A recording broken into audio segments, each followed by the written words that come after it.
ഈശോയിൽ എല്ലാവർക്കും സ്നേഹവന്ദനം.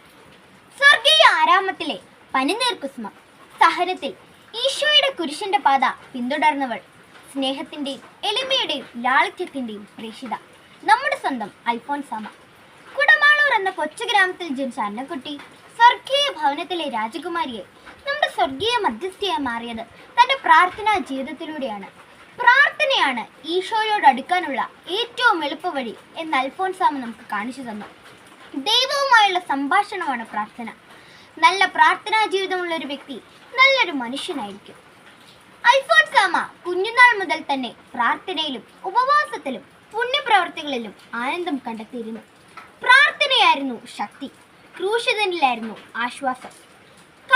കഠിനമായ രോഗപീഠകളിൽ വലഞ്ഞപ്പോഴും കുറ്റപ്പെടുത്തലുകളും ഒറ്റപ്പെടലുകളും ഉണ്ടായപ്പോഴും അൽഫോൻസാമ്മ ആരോടും പരിഭവമോ പരിവേദനകളോ ഇല്ലാതെ എല്ലാം സഹിച്ചത് പ്രാർത്ഥന എന്ന വലിയ ഔഷധത്തിലൂടെയാണ്.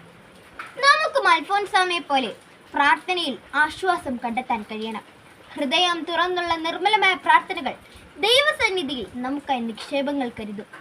നമുക്കും അൽഫോൻസാമ്മയെ പോലെ നല്ല പ്രാർത്ഥനാ ജീവിതമുള്ളവരായി തീരാം.